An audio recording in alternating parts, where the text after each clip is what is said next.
ओम नमः शिवाय। नमस्ते। आज मैं आप लोगों से वर्गोत्तम ग्रह के ऊपर बात करती हूँ। लोगों के अंदर एक धारणा होती है, जिनकी ज्योतिष में थोड़ी बहुत भी रुचि है और समझते हैं प्लैनेट्स को, नक्षत्रों को, राशियों को, तो उनके अंदर एक बहुत गहरी रहती है कि कोई जो प्लैनेट है वो वर्गोत्तम किस स्थिति में होता है। तो देखिए, जो आपकी हॉरोस्कोप होती है वहां पे कोई ना कोई लगन होती है, राशियां बैठी होती हैं। तो ये मैं आपको इस तरह से बताती हूँ कि जैसे चलिए कालपुरुष की पत्रिका ले लेते हैं, मेष लगन की एक हॉरोस्कोप आप अपने माइंड में इमेजिन करिए। और वहां पे जो पांचवा भाव है वहां पे सिंह राशि बैठी हुई है।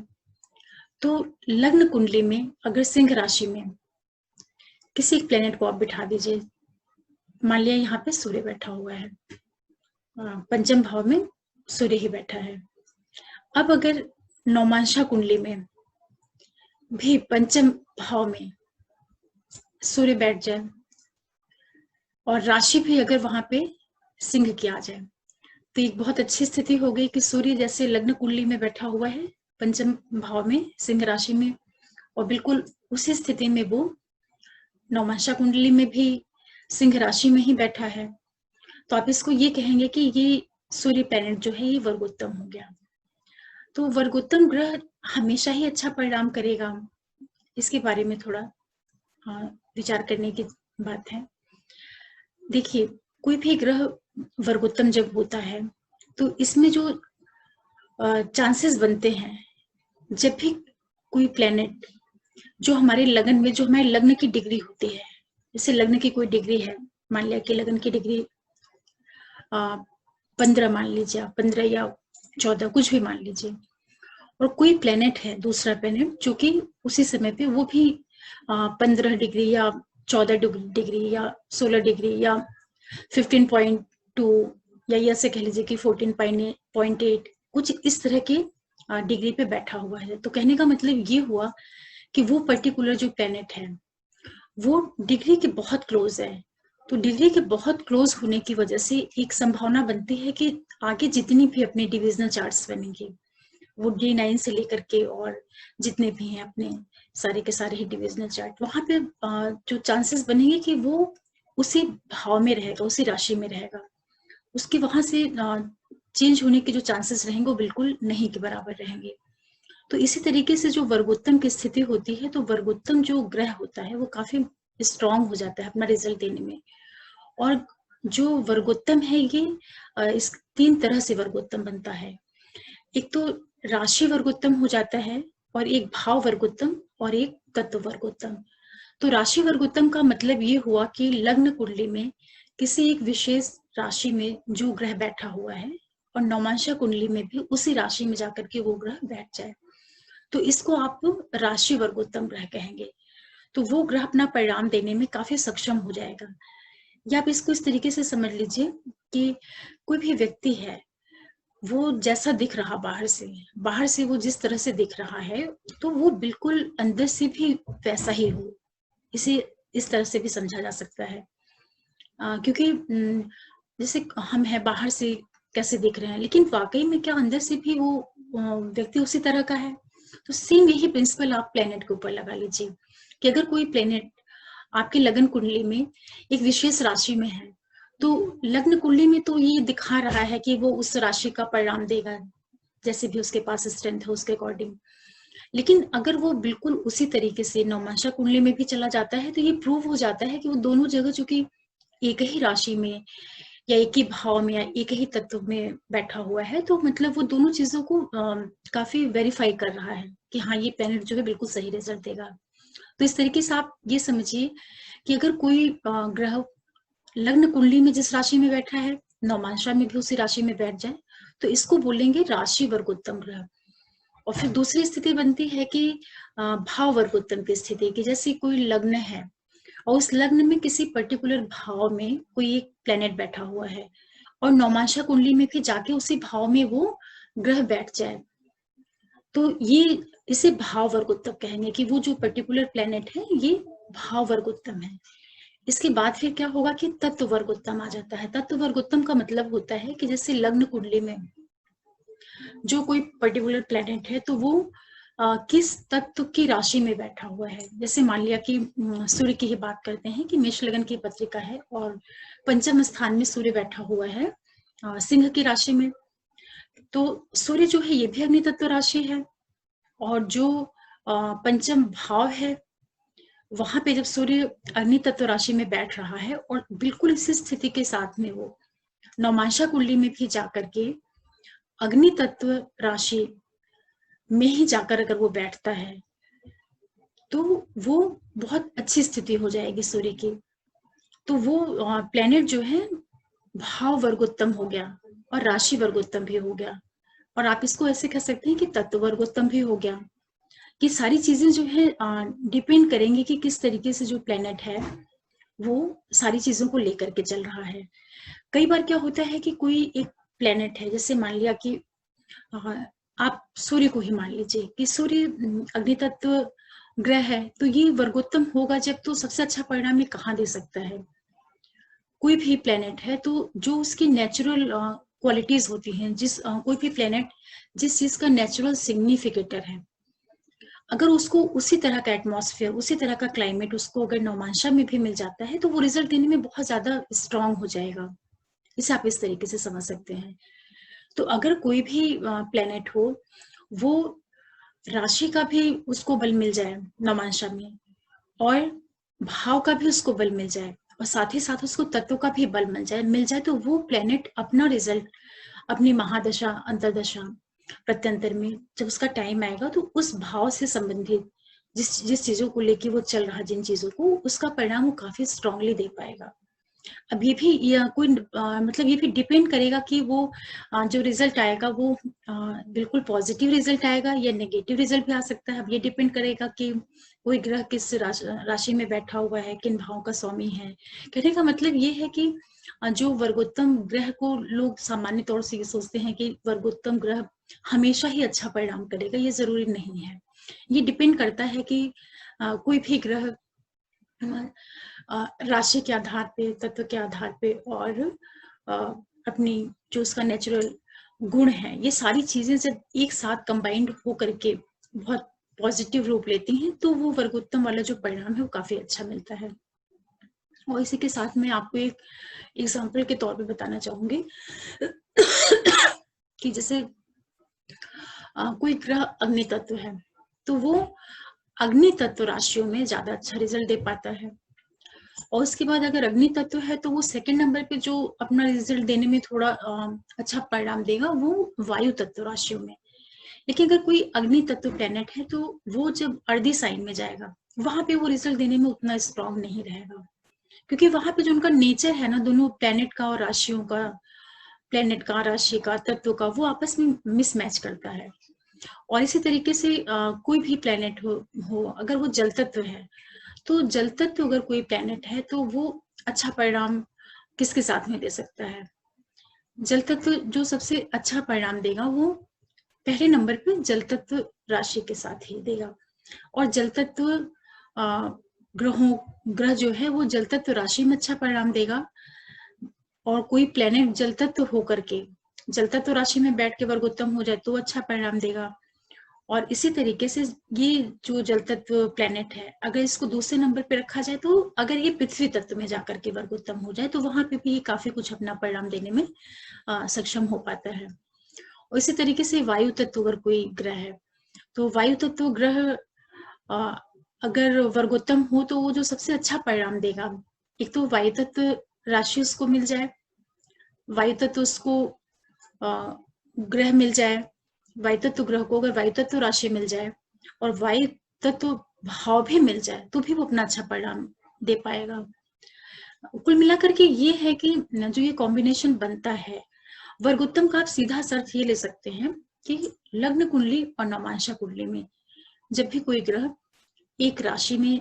चला जाए तो मजबूत स्थिति में आ गया, एक भाव में चला जाए तो भी वो मजबूत स्थिति हो जाती है, एक तत्व में चला जाए तो भी मजबूत स्थिति हो जाती है। इस तरीके से आप इसे समझ सकते हैं। और इसी के साथ जैसे लगन के लिए भी लोग पूछते हैं कि कोई जो लग्न वर्गोत्तम होती है तो वो किस तरह का परिणाम देगी।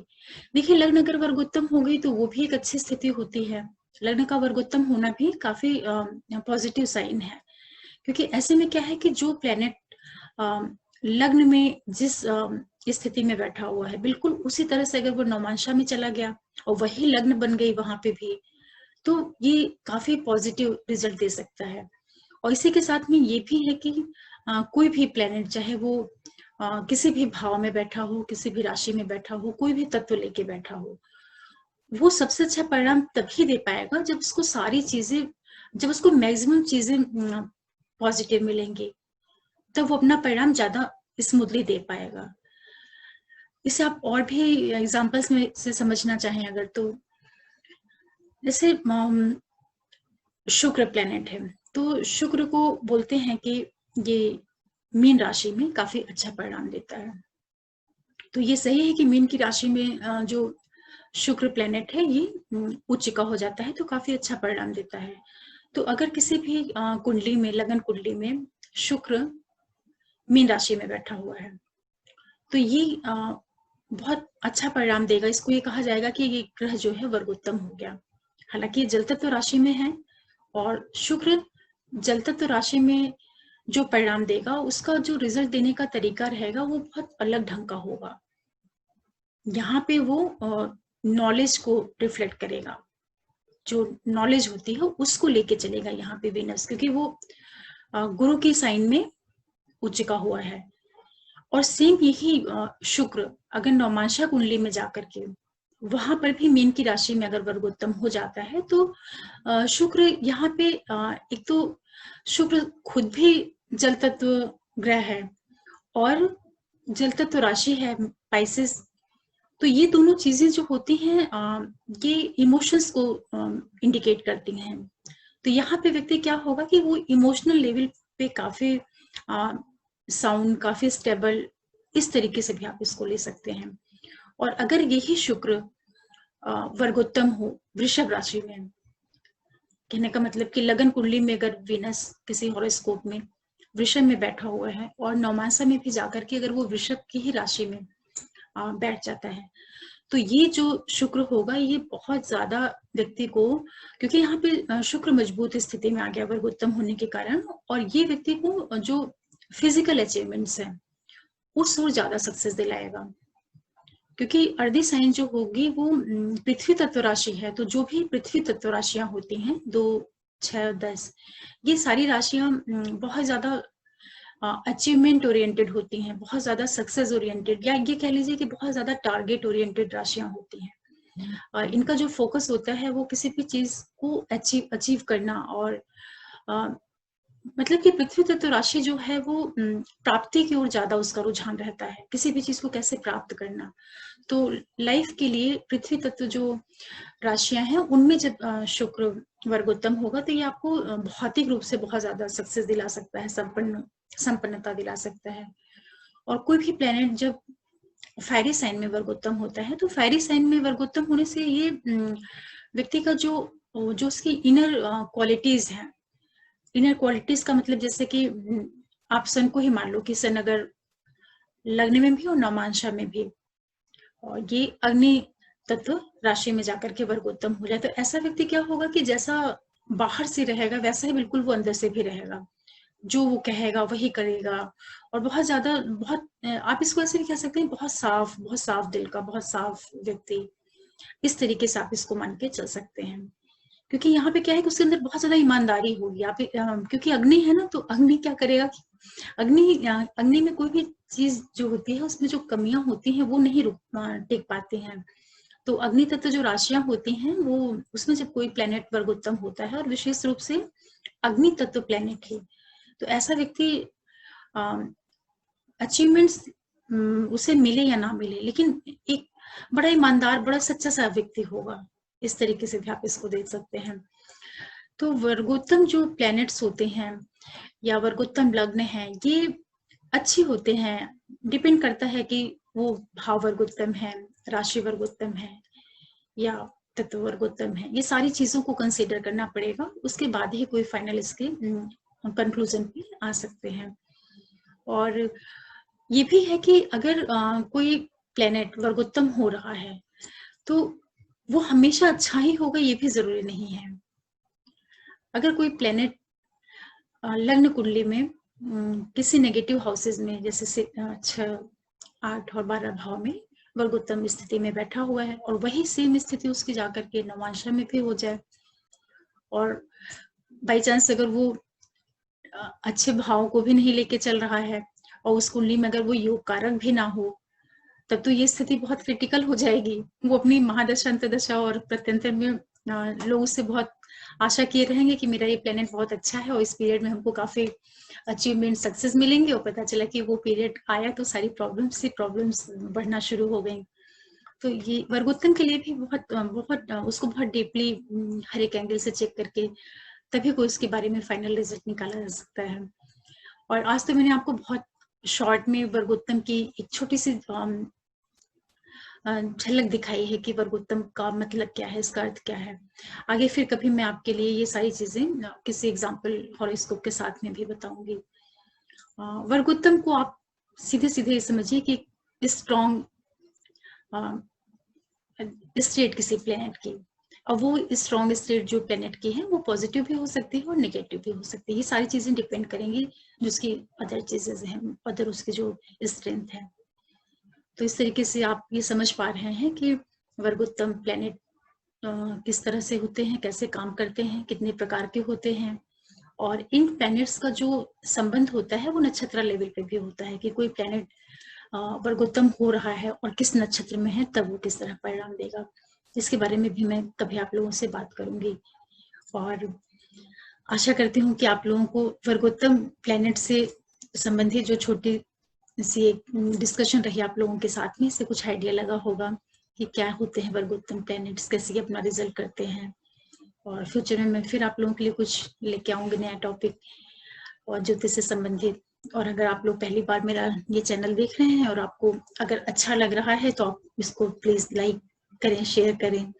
और सब्सक्राइब करें मेरे चैनल को, बेल आइकन प्रेस करके रखें, जिससे नए कोई वीडियो मैं डालूं तो आप लोगों तक नोटिफिकेशन मिले और आप उसे देख सकें। ज्योतिष तो इतना बड़ा विषय है, मतलब बिल्कुल ये कहते हैं मथा, मतलब ज्योतिष का मतलब ही एक सागर जैसी चीज कोई कि आप उसमें घुसते जाओ और उसका कोई अंत नहीं है। एक ही चीज अगर उस पर बोलना चाहे व्यक्ति तो बहुत बहुत कुछ उस मतलब बहुत टाइम उस पर दिया जा सकता है, लेकिन इतना टाइम नहीं रहता। वीडियो का टाइम भी ध्यान रखना होता है कि उसका टाइम पीरियड बहुत ज्यादा बड़ा ना होने पाए, इसलिए एक वीडियो में सारी चीजें नहीं डिस्कस कर सकते, ये बहुत शॉर्ट में रहा, और हो सकता है इसमें बहुत सी चीजें छूट भी गई हों। आगे आप लोग कमेंट करके बताइएगा तो मैं इसे और आगे ले चलूंगी, जिससे वर्गोत्तम के बारे में आपको और अधिक जानकारी मिल सके। ओम नमः शिवाय, नमस्ते।